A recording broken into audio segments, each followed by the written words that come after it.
there, my name is Jenna. I'm a nurse here at Gastroenterology Specialties and Lincoln Endoscopy Center. And if you're watching this video, you probably take some prescription medications and you have a colonoscopy scheduled and you need to know which ones are safe to take and which ones we need you to stop before that procedure. So I'm going to go through that with you right now. So the first class of medications I want to talk about are prescription diet medications such as phentermine. We need you to hold those for 10 days prior to your procedure. If you have any questions or issues, you can certainly talk to your ordering provider or prescribing doctor who can let you know if you need to taper that medication or how to safely do that. The second class of medications are blood thinners or anticoagulants. So these are really important.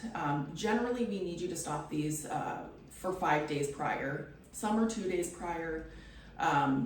What we do is we look down the list of your medications and then we're going to send a request to your ordering doctor, whoever prescribes that anticoagulant or blood thinner, to just make sure that that's safe for you to stop. Sometimes they order what they call a bridging medication or Lovenox shots in between, just to make sure that you are safe to come off of that medication. It's a really important medication, so important that we do get the okay from the ordering provider. Then we will either text you that we received that order with specific instructions on how long you need to hold that, so watch for that text. Occasionally your ordering provider may call you with instructions as well. So if you don't hear from our office or their office, please reach out to your ordering provider and ensure that it is safe for you to stop that before doing so. A list of some of those blood thinners would be Coumadin or warfarin, Plavix, clopidogrel, Pleadyl, cilostazol, heparin, Acrinox, Eliquis, Effient. So just know if you're on any of those medications, they likely are going to need to be stopped before, and we're going to go through that with you.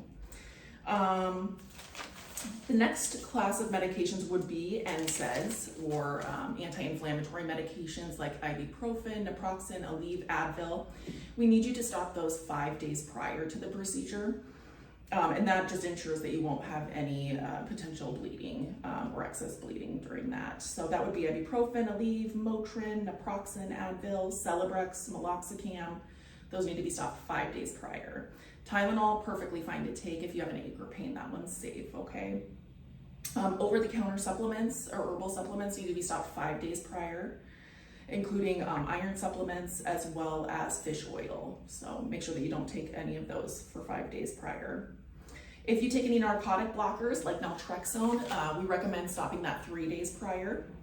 And that is to ensure that the narcotic blocker does not interfere with sedation. So really important. I say recommend, but you need to stop it 3 days prior. Otherwise your procedure will be canceled. So diuretics, or sometimes they're called water pills, Lasix, furosemide, aldactone, spironolactone, hydrochlorothiazide. Those are some examples of diuretics. We recommend starting to hold those or don't take anymore when you start that clear liquid diet. So the day before, go ahead and hold off taking those. All right. The morning of the procedure, we only want you taking your blood pressure medications and or your seizure medications. Certainly use inhalers anytime up until the procedure, and bring those inhalers with you if you feel like you might need them after the procedure. That may be helpful as well. Certainly fine to continue your low dose aspirin. So if you take an 81 milligram aspirin or a 325 milligram aspirin, fine to continue that up until the day of the procedure. Do not stop any other prescription medications unless we tell you to. For diabetics, so diabetics, I'm sure that it can be kind of scarier going into this procedure where you have to have nothing but clear liquids. But I'm going to go through your medication instructions as well as some tips and tricks on how you can manage this with diabetes. We have a lot of patients that have diabetes, either type 2 or type 1, and you can get through it. So for insulin-dependent diabetics, so if you take a long-acting insulin either the night before or the morning of, the general recommendation is to cut that dose in half, and that's to ensure your blood sugar doesn't plummet when you have to either fast or start that clear liquid diet.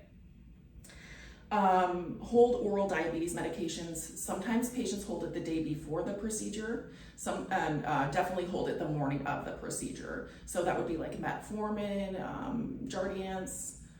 There's a few of them. So if you take an oral diabetes medication, please stop that. Definitely the morning of the procedure and potentially the day before, just so your blood sugars don't plummet.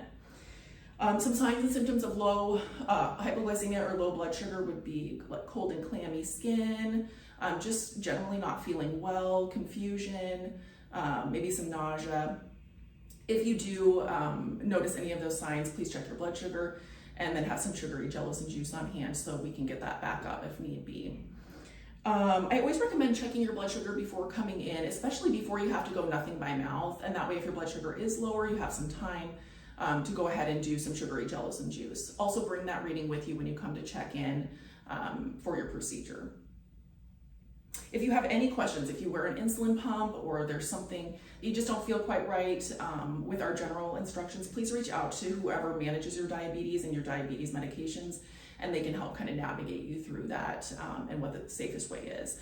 Just check your blood sugars more frequently if you do check those blood sugars when you start your clear liquid diet. Sometimes we have patients check them up to every 6 hours just to be sure that they don't either run too high or too low.